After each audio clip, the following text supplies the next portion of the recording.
రోజు ISF AIM బీవైఎఫ్ సంయుక్తంగా ISF Suresh Reddy ఆధ్వర్యంలో చెలో కలెక్టరేట్ వద్ద అమర నిరాహార దీక్ష కూర్చున్నారు. కలెక్టర్ గారు స్పందించి మీకు న్యాయం చేస్తాము అని హామీ ఇచ్చారు. అందుకని అమర నిరాహార దీక్ష విరమించుకున్నాం. దీనికి గాని న్యాయం చేయకపోతే అసెంబ్లీని కూడా ముట్టడించడానికైనా వెనకడుగు వేయము. ఈ కార్యక్రమంలో ఇన్ఫ్ district president Suresh Reddy, town president Al Riaz, town కార్యదర్శి Abbu, town joint secretary Ashi Ayam, district secretary Pavan, ST hostel incharge Jashwant, బీఫ్ నాగేంద్ర, అశోక్, బోస్, హర్ష పాల్గొన్నారు.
గురుకుల పాఠశాల మాకు కావాలి, కావాలి కావాలి మా గురుకుల పాఠశాల మాకు కావాలి. సిగ్గో సిగ్గో గురుకుల పాఠశాల ఎత్తేయడం, సిగ్గో సిగ్గో గురుకుల పాఠశాల ఎత్తేయడం. We want justice. We want justice. We want justice.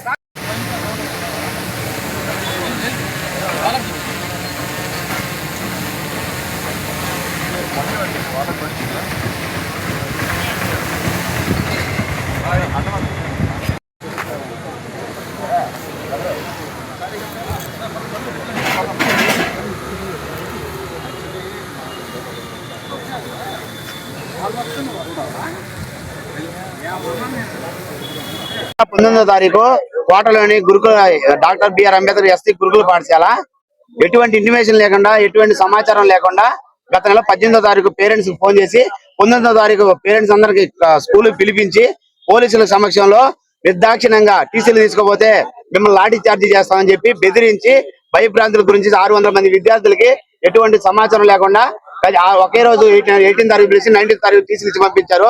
నేను ఈ ప్రభుత్వాన్ని ఒక్కడే అడుగుతున్నా, నేను ఈ నెల 12వ తారీఖు నిరాహార దీక్ష కూర్చుందామని నేను పర్మిషన్ కోసం సిఎస్ఆర్ గారికి వెళ్ళా.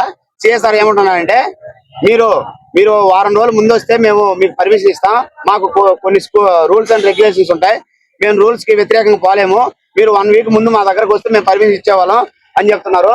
నేను ఒకటే అడుగుతున్నా, గురుకుల పాఠశాల 40 సంవత్సరాల నుంచి గురుకుల పాఠశాల ఉంది, దాదాపు 10 సంవత్సరం కూడా 600 మంది విద్యార్థులు చదువుకుంటున్న దాంట్లో దాన్ని తీయడానికి మీరు గత నెల 18వ తారీఖు పేరెంట్స్ కి ఇంటిమేషన్ ఇచ్చి 19వ తారీఖు నైటే ఖాళీ చేయించారు. దీనికైతే రూల్స్ అండ్ రెగ్యులేషన్స్ మీ దగ్గర లేవు, కానీ మేము 600 మంది విద్యార్థుల కోసం న్యాయపోరాటం చేయడానికి నిరాహార దీక్ష చేయడానికి మీ దగ్గర పర్మిషన్ వస్తే మీరు ఏం చెప్తున్నారు, మా పై నుంచి ఆర్డర్స్ ఉన్నాయి, మీకు పర్మిషన్ ఉంది, రూల్స్ అండ్ రెగ్యులేషన్స్ మాకు ఉన్నాయని చెప్పి మీరు ఈ రోజు రూల్స్ అండ్ రెగ్యులేషన్స్ మాట్లాడుతున్నారు. నేను ఒక్కటే అడుగుతున్నా, ఒక స్కూల్ ని 40 సంవత్సరాలు ఉన్న స్కూల్ ని 600 మంది విద్యార్థులు ఉన్న స్కూల్ ని తీసేయడానికి లేని రూల్స్ ని ఈ రోజు మేము న్యాయ పోరాటం చేయడానికి ఎందుకున్నాయని రూల్స్ అని అడుగుతున్నా. మేము ఒక 600 మంది విద్యార్థుల కోసం పోరాడుతున్నాం. ఈ రోజు ఒక్కటే అడుగుతున్నా, ఈ ప్రభుత్వాన్ని కూడా ఎలక్షన్ల ముందు దళితుల ఓట్లు కావాలి, దళితుల ఓట్లతో ఎమ్మెల్యేలు అవుతారు, దళితుల ఓట్లతో మంత్రులు అవుతారు, దళితుల ఓట్లతో ముఖ్యమంత్రులు అవుతారు. కానీ ఎలక్షన్స్ అయిపోయిన తర్వాత, అధికారంలోకి వచ్చిన తర్వాత దళితుల ఎస్సీ స్కూల్ తీసేస్తారు, దళిత కాలేజీలు తీసేస్తారు, దళిత గురుకుల పాఠశాలలు తీస్తారు. వీటన్నిటికి మాత్రం దళితులకు ఈ రోజు ఏం చేస్తున్నారంటే విద్యను దూరం చేయడానికి ఈ ప్రభుత్వం, కూటమి ప్రభుత్వం ప్లాన్ చేస్తుంది. నేను ఒక్కటే అడుగుతున్నా, ఆంధ్రప్రదేశ్ రాష్ట్ర ప్రభుత్వంలో బడుగు బలహీన విద్యార్థులు ఏం పాపం చేశారని నేను అడుగుతున్నా. ఈ రోజు ఆంధ్రప్రదేశ్ లో ప్రభుత్వ హాస్టల్లో, ప్రభుత్వ స్కూళ్ళు, ప్రభుత్వ కాలేజీలు ఈ రోజు మీరు మీ కూటమి ప్రభుత్వాన్ని నమ్మి మీరు డెవలప్ చేస్తారు ఈ కాలేజీలని, హాస్టల్ అని చెప్పి మిమ్మల్ని నమ్మి ఒక సంకల్పంతో మిమ్మల్ని మేము గెలిపించుకుంటే మీరు అధికారంలోకి వచ్చిన ఏం చేస్తున్నారు? దళితులు విద్య హాస్టల్ తీసేయడం. ఈ రోజు ఉదయగిరిలో ఈ రోజు న్యూస్ వచ్చింది, 7 హాస్టల్ ఉదయగిరిలో తీసేశారంట. మొత్తం ప్రభుత్వ హాస్టల్ మీదే ఈ గవర్నమెంట్ తీసేసే పనిలోనే ఉంది. మొత్తం ప్రైవేట్ మయం చేసి ఈ రోజు మనకి సాధారణ పేద మధ్యతరగతి విద్యార్థులకు విద్యను దూరం చేయాలని కుట్రతో నడుస్తుంది. అందరూ కూడా ఈ ప్రైవేట్ కార్పొరేట్ కి వాళ్ళ విద్యార్థుల్ని, వాళ్ళ బిడ్డల్ని అక్కడ జాయిన్ చేసే విధంగా ఈ ప్రభుత్వం నడుస్తుంది. నేను ఒక్కటే చెప్తున్నా, మీకు చిత్తశుద్ధి ఉంటే కూటమి ప్రభుత్వం వచ్చింది 2.5 సంవత్సరం అయింది. ఇప్పుడు కూడా ప్రభుత్వ హాస్టల్ ఏ ఒక్క హాస్టల్ కూడా మీరు పట్టించుకోలేదు. మొత్తం ప్రైవేటీకరణ చేసి ఈ రోజు ప్రైవేటు కార్పొరేట్ వ్యతిరేకంగా మేము పోరాటం చేస్తుంటే మా మీద కేసులు పెట్టి ప్రైవేటు కార్పొరేట్ తొత్తులుగా మీ గవర్నమెంట్ పనిచేస్తుంది తప్ప సాధారణ మధ్యతరగతి విద్యార్థులు మీరు ఈ 2 సంవత్సరాలు చేసింది ఏం లేదు. నేను ఒక్కటే అడుగుతున్నా, మీరు కానీ విద్యార్థులకు అన్యాయం చేస్తే రాబోయే రోజులు ఈ ఉద్యమాన్ని రాష్ట్ర వ్యాప్తంగా తీసుకోవాలని మీ విధంగా హెచ్చరిస్తున్నాను. అదే విధంగా మా డిమాండ్ ఏంటంటే గురుకుల పాఠశాల తిరిగి ప్రారంభించాలి. లేని పక్షంలో మీ అసెంబ్లీ కోటలు బద్దలు కొడతాం. మా వీటన్నిటికి కూడా మా ఐఎస్ఎఫ్ ఆధ్వర్యంలో ఏఎం, బిఓఎం మీరు అందరూ కలిసి, మేము దళిత సంఘాలు మొత్తం కలిసి ఈ రోజు రాబోయే మీ మున్సిపల్ ఎలక్షన్ లో కూడా మీ కూటమి ప్రభుత్వానికి వ్యతిరేకంగా పనిచేసి మీ యొక్క ఏదైతే అహంకారం ఉందో అహంకారం కూడా దించి మిమ్మల్ని ఓడించే దానికి మేము ప్రయత్నిస్తాం. ఖచ్చితంగా నేను ఒక్కడే చెప్తున్నా, మీరు మా స్కూల్ తిరిగి ప్రారంభించకపోతే ఖచ్చితంగా మీ కూటమి ప్రభుత్వం ఖచ్చితంగా విద్యార్థులతో పెట్టుకుంటే ఏ ప్రభుత్వాలు కూడా నిలబడి చరిత్ర లేదు. మీరు గమనిస్తే పక్క దేశంలో శ్రీలంక, బంగ్లాదేశ్ లో ఏమైతే అయిందో అదే విధంగా మీకు కూటమి ప్రభుత్వానికి మీ పరిస్థితి వస్తాయి. అదే విధంగా మీరు కానీ మా స్కూల్ తిరిగి ఇవ్వకపోతే మీ ప్రజా ప్రతినిధులు ఇల్లు కూడా ముట్టడించడానికి మేము వెనుకడుగేమో. కాబట్టి నేను ఒక్కడే చెప్తున్నా, మా ఒక్క ప్రత్యేక డిమాండ్ ఏంటంటే మా కోట స్కూల్ మాకు తిరిగి రీస్టార్ట్ చేయాలి. చేయకపోతే మాత్రం ఉద్యమం ఖచ్చితంగా రాష్ట్ర వ్యాప్తంగా కూడా ఐఎస్ఎఫ్, ఏఎం, బిఓఎం ఆధ్వర్యంలో రాష్ట్ర వ్యాప్తంగా ఉద్యమం తీసుకెళ్తాం. మీ అసెంబ్లీ అవసరమైతే సెక్రటరీ ముట్టడి చేస్తాం, అవసరమైతే మీ ప్రజాప్రతినిధులు ఇల్లు కూడా ముట్టడించడానికి మేము వెనకడుగు అని ఈ విధంగా తెలియజేస్తున్నా. అందరికీ నమస్కారం.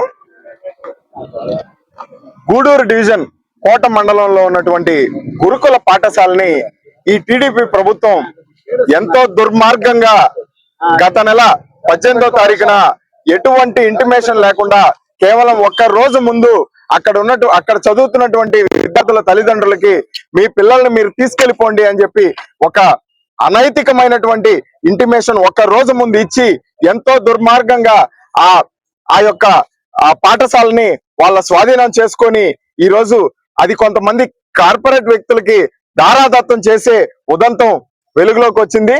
అందులో భాగంగా ఐఎస్ఎఫ్ స్టూడెంట్ ఆర్గనైజేషన్ ఎవరైతే ఉన్నారో సురేష్ గారి ఆధ్వర్యంలో ఆనాటి నుంచి కూడా దీనికి వ్యతిరేకంగా అనేకమైనటువంటి పోరాటాలు చేస్తా ఉన్నారు. గత నెలలో వారు ఇదే కలెక్టరేట్ ముందు నిరసన తెలపగా పోలీసు వారు వారిని అకారణంగా, అమానుషంగా వారిని జీపులో ఎక్కించుకొని అరెస్ట్ చేసిన పరిస్థితి.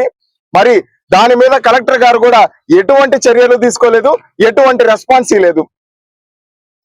సో ఇదే ఐఎస్ఎఫ్ ఆర్గనైజేషన్ సురేష్ గారు మళ్ళీ కూడా ఈ నిద్రపోతున్నటువంటి ఈ అధికారులు కావచ్చు, నిద్రిస్తున్నటువంటి ఈ ప్రభుత్వాన్ని కావచ్చు ప్రశ్నిస్తూ ఈరోజు మళ్ళీ కూడా ఇదే కలెక్టరేట్ బయట నిరసన కార్యక్రమం చేపట్టడం జరిగింది.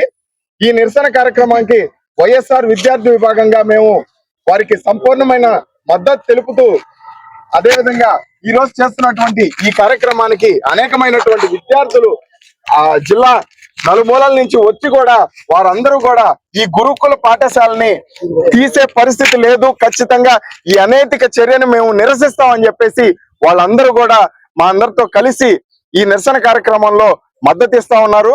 ఈ ప్రభుత్వానికి మేము చెప్పేది ఒకటే,